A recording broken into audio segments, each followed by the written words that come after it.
34장 8절부터 22절까지입니다. 함께 읽겠습니다.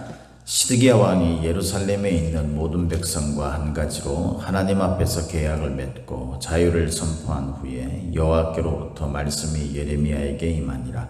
그 계약은 사람마다 각기 히브리 남녀 노비를 놓아 자유롭게 하고 그의 동족 유다인을 종으로 삼지 못하게 한 것이라. 이 계약에 가담한 고관들과 모든 백성이 각기 노비들을 자유롭게 하고 다시는 종을 삼지 말라 함을 듣고 순복하여 놓았더니 후에 그들의 뜻이 변하여 자유를 주었던 노비를 끌어다가 복종시켜 다시 노비로 삼았더라. 그러므로 여호와의 말씀이 여호와께로부터 예레미야에게 임하니라. 이르시되 이스라엘 하나님 여호와께서 이와 같이 말씀하시니라. 내가 너희 선조를 애굽 땅 종의 집에서 인도하여 낼 때에 그들과 언약을 맺으며 이르기를 너희 형제 히브리 사람이 네게 팔려왔거든 너희는 7년 되는 해에 그를 놓아줄 것이니라. 그가 6년 동안 너를 섬겼은즉 그를 놓아 자유롭게 할지니라 하였으나 너희 선조가 내게 순종하지 아니하며 귀를 기울이지도 아니하였느니라. 그러나 너희는 이제 돌이켜 내 눈앞에 바른 일을 행하여 각기 이웃에게 자유를 선포하되 내 이름으로 일컬음을 받는 집에서 내 앞에서 계약을 맺었거늘 너희가 돌이켜 내 이름을 더럽히고 각기 놓아 그들의 마음대로 자유롭게 하였던 노비를 끌어다가 다시 너희에게 복종시켜 너희의 노비로 삼았도다. 그러므로 여호와께서 이와 같이 말씀하시니라. 너희가 나에게 순종하지 아니하고 각기 형제와 이웃에게 자유를 선포한 것을 실행하지 아니하였은즉 내가 너희를 대적하여 칼과 전염병과 기근에게 자유를 주리라. 여호와의 말씀이니라. 내가 너희를 세계 여러 나라 가운데에 흩어지게 할 것이며 송아지를 둘로 쪼개고 그 두 조각 사이로 지나매 내 앞에 언약을 맺었으나 그 말을 실행하지 아니하여 내 계약을 어긴 그들을 곧 송아지 두 조각 사이로 지난 유다 고관들과 예루살렘 고관들과 내시들과 제사장들과 이 땅 모든 백성을 내가 그들의 원수의 손과 그들의 생명을 찾는 자의 손에 넘기리니 그들의 시체가 공중의 새와 땅의 짐승의 먹이가 될 것이며 또 내가 유다의 시드기야 왕과 그의 고관들을 그의 원수의 손과 그의 생명을 찾는 자의 손과 너희에게서 떠나간 바벨론 왕의 군대의 손에 넘기리라. 여호와의 말씀이니라. 보라, 내가 그들에게 명령하여 이 성읍에 다시 오게 하리니 그들이 이 성을 쳐서 빼앗아 불살을 것이라. 내가 유다의 성읍들을 주민이 없어 처참한 황무지가 되게 하리라. 아멘. 오늘도 저와 여러분에게 하나님이 함께 하시는 충만하신 은혜가 임하기를 예수님의 이름으로 축복합니다. 오늘 우리가 읽은 이 말씀을 가지고 하나님 앞에서 우리라는 제목으로 함께 말씀을 나누겠습니다. 하나님 앞에서 우리. 오늘 우리가 읽은 이 본문 말씀이 말하고자 하는 것은 두 가지이죠. 첫 번째는 이제 노예의 해방입니다. 노예의 해방. 두 번째는 하나님 앞에서의 순종을 요구했을 때 그 순종이 계속되어야 한다라는 거죠. 우리가 항상 어떤 일에는요, 그 원인과 결과가 있잖아요. 하나님과의 그 관계에도 마찬가지입니다. 우리가 어떤 일들이 우리에게 일어난 것은요, 반드시 그에 따르는 원인이 있는 거예요. 그 원인과 결과에 대해서 주관하시는 분은 살아계신 하나님이시죠. 우리가 믿는 하나님은 저와 여러분들의 삶 속에 어떤 일이 일어나든지 그 일에 대해서 하나님께서 우리를 인도하시고 이끄시는 데 있어서 어떤 정해진 규정, 규칙 이런 것들을 가지고 우리를 인도하신다는 사실입니다. 그래서 그 모든 일들 속에는 하나님이 정하신 어떤 원리나 원칙 그것에 따라서 우리에게 무슨 일이 일어난다라는 생각을 가져야 돼요. 우리가 신앙생활 하면서 사실 하나님의 뜻을 구하고 하나님의 뜻이 무엇인지를 지속적으로 생각한다는 것은 상당히 어려운 일입니다. 그게 실제로 어려워서 어려운 일이라기보다는 우리가 그만큼 하나님에 대해 관심이 별로 없는 게 사실이지 않습니까? 저와 여러분들이 하나님과의 그 관계에 대한 그 분명한 어떤 의식이 우리 삶에 어제도 이야기한 것처럼 우선순위가 되어 있다면 여러분, 하나님의 말씀은 늘 우리를 자극하고 하나님의 말씀을 우리가 늘 따라서 그 말씀에 따르는 하나님의 그 약속들이 우리에게 이루어진다는 것을 우리가 분명히 알아야 돼요. 근데 이것을 놓치며 사는 사람들이 굉장히 많다는 거죠. 신앙생활 하는 사람들이. 우리가 하나님의 말씀이 우리에게 얼마나 중요한지, 그것이 우리에게 전제될 때 우리의 신앙은 하나님 앞에서의 성공적인 그런 열매를 거둘 수 있는 게 분명한 거예요. 하나님이 우리가 하나님 앞에서 저나 여러분들은 혼자 부름을 받은 게 절대 아닙니다. 하나님은 우리를 공동체로 부르셨다라는 것은 이 하나님이 얼마나 이 공동체에 대한 중요성을 우리에게 강조하고 있는지를 통해서 우리가 분명히 알 수 있죠. 저와 여러분들의 하나님 앞에서 부름을 받아서 함께 이 자리에 있고 우리가 함께 하나님 앞에 있다라는 사실, 이것을 성경은 이 창세기로부터 시작해서 계시록에 이르기까지 아주 하나님께서 우리에게 강조하는 말씀이죠. 하나님은 처음 아담을 창조하실 때부터 이 하와를 곁에 두게, 그렇게 혼자 있는 것이 좋지 못했다라고 그렇게 평가하시면서 하와를 곁에 두게 해서 공동체로 출발을 하게 하셨고요. 하나님께서 아브라함과 이삭과 야곱을 통해서 언약을 주신 대로 이스라엘 백성들이 번성하여서 하늘의 별과 또 바다의 모래와 같이 많아지게 하는 그런 역사, 그 은혜를 주신 그 결과로 하나님 나라에 우리가 궁극적으로 가서 그곳에서 누리는 것도 우리 혼자가 아니라 하나님의 백성들, 수많은 아담과 하와로부터 시작된 소수에서 수많은 하나님의 선택된 그 언약의 백성들로 그렇게 이 하나님 나라라는 그런 공동체의 어떤 그런 모습으로 우리가 누릴 수 있도록 하셨다는 점에서 하나님은 공동체를 키워간다는 거예요. 공동체를 번성시켜 간다는 거죠. 그래서 절대 여러분, 우리가 나 혼자 하나님 앞에 뭐 어떻게 신앙을 지켜가고 그런 일은 일어날 수가 없어요. 하나님의 뜻이 아니에요. 그것은 오늘 본문 말씀도 그것에 근거해서 지금 말씀을 하고 있는 겁니다. 우리가 하나님 앞에 있을 때 하나님이 우리에게 원하시는 것이 뭘까요? 그것은요, 노예를 해방시키는 거라 했잖아요. 노예를 해방시킨다는 그 의미가 뭡니까? 그것은 두 가지 관점에서 하나님께서 우리가 공동체라는 것을 말하는 겁니다. 첫 번째는 뭐냐면요, 모든 지체 형제자매들이 다 평등하다라는 거예요. 다 너와 내가 똑같다라는 거예요.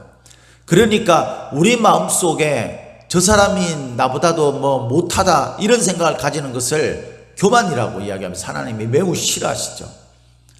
우리가 너무나 어떤 열등감이나 이런 걸 가지고 그것을 겸손이라는 말로 포장을 해서 다른 사람보다도 내가 너무 부족하고 못하다 이런 의식들에 휩싸여, 패배의식에 휩싸여 사는 것도 하나님께서 원하시는 것이 아니에요.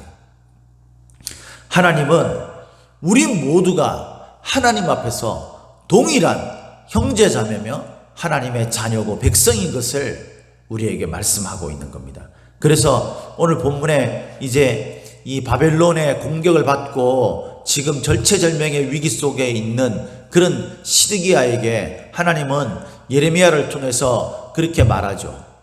이 문제가 해결되려면 노예를 해방시켜줘야 된다. 노예를.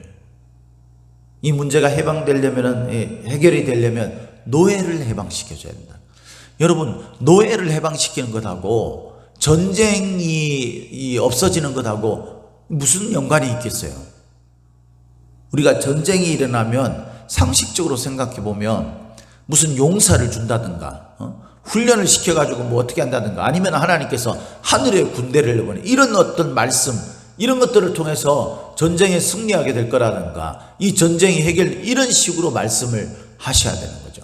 그런데 문제를 해결하기 위해서 하나님은 노예를 해방시켜야 된다는 거예요.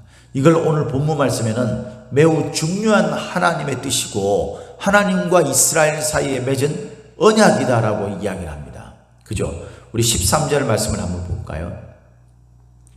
거기에 보니까 이렇게 이야기하죠. 그러므로 이스라엘 하나님 여호와께서 이와 같이 말씀하시니라. 내가 너희 선조를 애굽 땅 종의 집에서 인도하여 낼 때에 그들과 언약을 맺으며 이르기를 너희 형제 히브리 사람이 네게 팔려왔거든 너희는 7년 되는 해에 그를 놓아줄 것이니라. 그가 6년 동안 너를 섬겼은즉 그를 놓아 자유롭게 할지니라 하였으나. 여러분, 하나님과 맺은 언약을 이야기하면서 이 자유에 대한, 평등에 대한 이것들에 대해서 이렇게 말하고 있는 거예요. 애굽 땅에서 평등하지 못했다는 거죠, 이스라엘 백성들이. 그래서 하나님은 이스라엘 백성들을 애굽 땅에서 종로로 타면서 노예로 있으면서 평등하지 못한 대접을 받은 것으로부터 해방시켜줬어요. 평등하게 해줬다는 거예요. 근데 그게 이제 애굽 사람들이 받아들이지 않으니까 이스라엘 백성들을 끌고 하나님께서 약속하신 그 땅으로 가서 자유를 누리고 너희들이 모두 평등하게 살도록 그렇게 하셨어요. 이것을 언약을 맺으셨다는 거죠. 이 언약을 맺으면서 뭐 했다는 겁니까? 너희도 누군가를 압제하고 너희가 위에 있는 것처럼 군림하는 것처럼 그렇게 행해서는 안 된다라는 언약을 맺었는데 결국 어땠다는 겁니까? 그 선조들이 이 언약을 어겼다 그랬어요. 14절 끝에 보니까 너희 선조가 내게 순종하지 아니하며 귀를 기울이지도 아니하였다. 누군가를 억압하고 평등하게 여기지 않았다라는 거죠. 내가 우월하게 생각했다는 거예요. 그것을 원하지 않는다는 겁니다. 하나님 앞에서 저와 여러분들은 하나님 앞에 공동체로 부름을 받았어요. 우리는 좋으나 싫으나 내가 교회가 싫고 사람들과의 그 관계가 싫고 사람들과의 어울리는 것에 어려움을 느낀다고 여러분 혼자 신앙생활 하면 그러면 하나님 앞에 내가 믿고 하나님을 의지하면 되는 거 아니냐라고 말하는 것은 잘못된 거예요. 여러분들이 무슨 거룩한 뜻이 있습니까? 여러분들이 하나님으로부터 받은 소명이 있어요. 그 소명이 분명하게 여러분들 혼자 무언가를 해나가야 할 소명이 아니라면 그런 하나님의 계시가 분명하고 뚜렷하게, 그래서 정말 먼 타국 이국 만리 지나가가지고 어디 뭐 무인도나 이런 데서 뭔가를 해야 되는 그런 하나님의 사명이 여러분들에게 뚜렷한 계시로 나타나지 않았다면 여러분, 저와 여러분들은 어디를 가든 어디에 있든 우리는 공동체로 부름을 받아서 이 공동체 속에서 서로를 섬기며 사랑하며 살아야 되는 것이 하나님의 뜻이에요. 하나님 앞에 있는 저와 여러분들이 지켜야 할 언약인 것입니다. 그러니까 여러분, 우리가 공동체 안에서 뭔가 어려움을 느끼고 상처를 받고 이런 일들로 인하여서 내가 공동체를 벗어나서 나 혼자 하나님 앞에 신앙생활을 잘 지키면 되지, 그렇게 말하는 것은 절대 하나님이 말씀하시는 것과 반대되는 말이라는 사실을 알아야 됩니다. 악한 마귀는 교회 공동체를 깨뜨리기 위해서 수많은 갈등을 조장하고 서로 평등하지 않게 그렇게 여기도록 만드는 거죠. 그래서 누군가를 업신여기고 누군가로부터 위축돼 가지고 스스로 열등감을 느끼고 이런 마음들을 심어주는 거예요. 그건 하나님이 심는 게 아니에요. 악한 마귀의 미혹에 넘어간 저와 여러분들이 스스로 느끼는 하나님 앞에서의 사실 따져보면요, 불순종인 겁니다. 그러니까 우리는 하나님 앞에서 함께 우리로 부름을 받았다는 사실을 알아야 됩니다. 그 속에서 하나님이 원하시는 것은 이 우리 공동체가 잘 유지되어 가야 되는 그런 방법, 하나님이 주신 방법은 뭐냐면 바로 서로가 평등하다는 의식이에요. 저 사람과 내가 같다라는 의식. 누가 좀 못한 사람이 있어도, 누가 좀 내 마음에 안 드는 사람이 있어도 하나님 앞에 저 사람과 나는 같은 사람인 거예요. 그러니까 우리가 지지고 볶아도 한 가족인 거예요. 가족은 어떻게 해야 됩니까? 내 마음에 안 든다고 내가 그 가족을 떠나서 살 수가 없어요. 우리가 그렇게 우리 가족들에게 요구하잖아요. 그래서 여러분, 하나님 앞에서 저 사람과 나를 구분 짓지 마세요. 저 사람과 나는 함께 하나님 앞에 있는 우리인 겁니다. 이게 첫 번째. 두 번째는 뭐냐면요, 우리를 부르셔서 하나님께서 원하시는 것은 자유예요. 자유.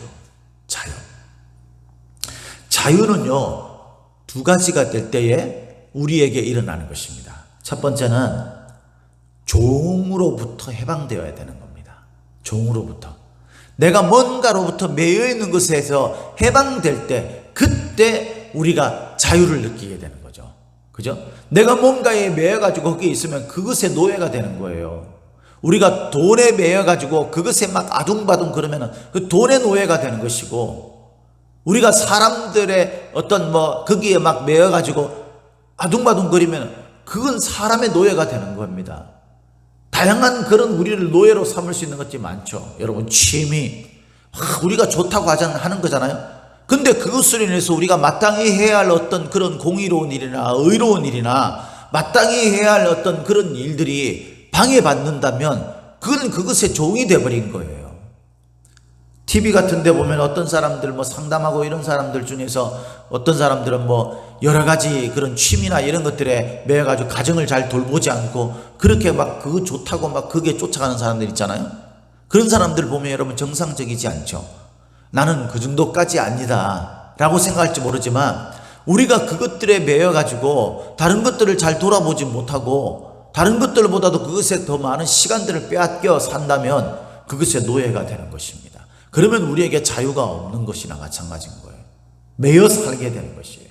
그래서 여러분, 그것들로부터 우리가 벗어나야 돼요. 오직 우리가 종될 수 있는 대상은 단 한 분뿐입니다. 살아계신 우리 하나님 아버지, 우리를 구원하신 그분, 그 속에서만 우리를 종으로부터 매여있던 종으로부터 자유하게 만드시기 때문에 우리를 자유하는 것, 그 모든 것은 하나님에게 종이 될 때 가능한 일입니다. 성경은 끊임없이 우리에게 가르치는 거죠.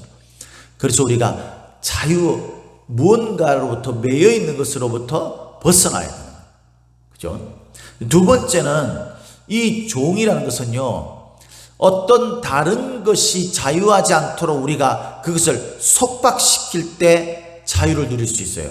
예를 들어서 오늘 본문 말씀에 보니까 17절 말씀에 이렇게 되어 있죠.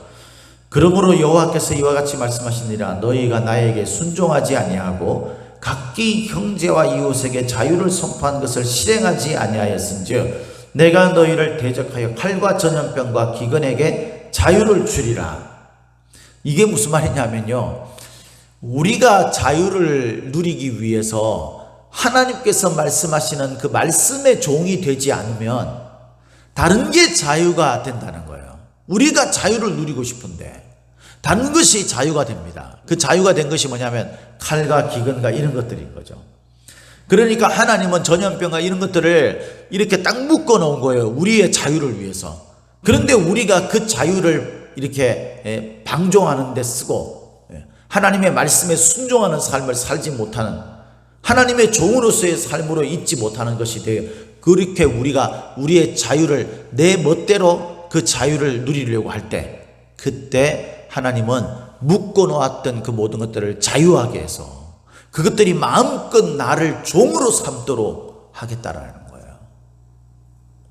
그러니까 여러분, 우리가 자유를 누리게 할 것들이 있고요, 우리가 묶어야 할 것들이 있는 겁니다. 종으로 묶어둬야 할 것들이 있는 거예요. 물론 이 모든 것들은 우리가 하는 게 아니라 사실 하나님이 하시는 거죠. 그러나 우리가 그런 의식이 있어야 되는 거예요. 여러분, 우리를 하나님으로부터 멀어지게 만드는 그 모든 것들은요, 묶어놔야 돼요. 종으로 매여 있을 수 있도록 우리가 해야 되는 것입니다. 그것들까지 마음껏 우리에게 내 마음대로 움직이도록, 나를 마음대로 움직이도록 그렇게 내버려 둬서는 안 돼요. 죄는 우리가 묶어야 하는 것입니다. 하나님 앞에서 우리가 함께 부름을 받아서 우리가 함께 하나님 앞에서 자유를 누릴 수 있는 것은 이렇게 우리가 하나님의 종이 되어, 그리고 우리가 괴롭히고 힘들고 우리를 종으로 묶으려고 하는 어떤 것들을, 하나님이 기뻐하시지 않는 것들을 우리가 종으로 묶어두는, 그것들을 통해서 우리가 자유함을 누리게 되고 우리가 자유하게 되는 것입니다. 이렇게 하나님께서 말씀하시면서 시드기야에게 이 이집트 그 바벨론으로부터 공격받는 것을 해결받기 위해서는 너희가 하나님 앞에서 함께 공동체인 것을 분명하게 하는 것이다. 그래서 노예를 해방시키는 거죠. 율법에 따라서, 법에 따라서 해방시켰는데 시드기야가 그것을 어제도 말씀드렸지만 들었어요, 처음에는. 그러니까 이집트가 이렇게 시드기야의 요청에 따라서 이 공격해 오는 것을 보고 바벨론이 그 에워쌌던 것들을 잠시 풀어서 그쪽을 대항하고 있는 거죠. 그러니까 이제 여유가 생기니까 뭐합니까? 이 시드기야가요, 다시 그들을 종으로 삼는 겁니다. 하나님의 말씀을, 언약을 무시하게 되는 거죠. 불순종하게 되는 거죠. 이 하나님과의 언약은요, 생명을 걸어놓는 것이 돼야 돼요. 그래서 18절에 보니까 이렇게 말하죠. 송아지를 둘로 쪼개고 그 두 조각 사이로 지나매 내 앞에 언약을 맺었으나, 여러분 이 고대 근동 지역 그쪽에는요, 이 언약을 서로 맹약을 할 때 그때에 이 짐승을 잡아서 둘로 쪼갭니다. 그리고 이제 그 사이를 지나가게 함으로 이 언약이 성립되게 해요. 그렇게 하는 이유는 내가 만약에 언약을 어겼을 경우에 이 짐승들처럼 둘로 쪼개임을 받아 죽임을 당하게 될 것이다 라는 그런 맹약이에요. 목숨을 건 것이죠. 이게 하나님 앞에 드려지는 제사법 가운데 하나예요. 하나님이 맺은 그 언약, 원래 이 언약이라는 단어, 그 단어가요, 이 히브리 말로 베리트라고 되어 있어요. 근데 이 베리트라는 말의 원래 뜻이 뭐냐면 쪼개다라는 뜻입니다. 그것이 언약이에요. 하나님 앞에 맺은 이 약속인데요, 근데 이것을 불순종하게, 자기가 좀 편안해졌다고, 자기에게 좀 어떤 일이 일어났다고, 그게 나쁜 일이든 좋은 일이든 일어났다고 이 순종하는 마음을 지속시키지 못하는 겁니다.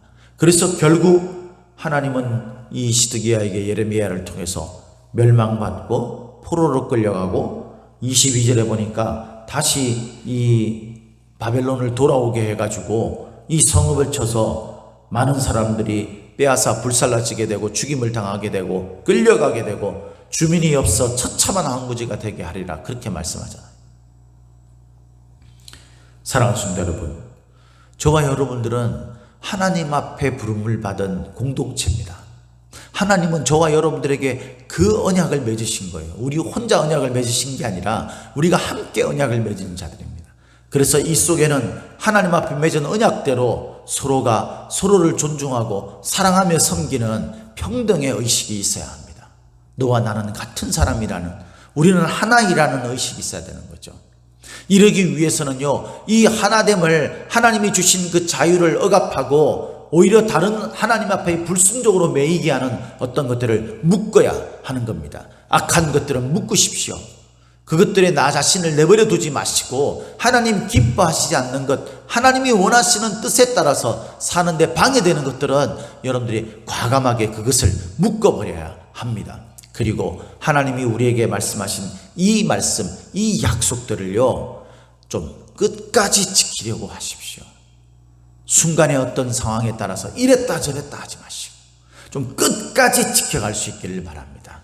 이러므로 말미암아서 하나님 앞에서 우리가 공동체로 부름받아서 하나님 앞에 우리가 함께 쓰임받고 하나님 앞에서 우리가 함께 복을 누릴 수 있는 우리 함께하는 교회 공동체가 되기를 예수님의 이름으로 축복합니다.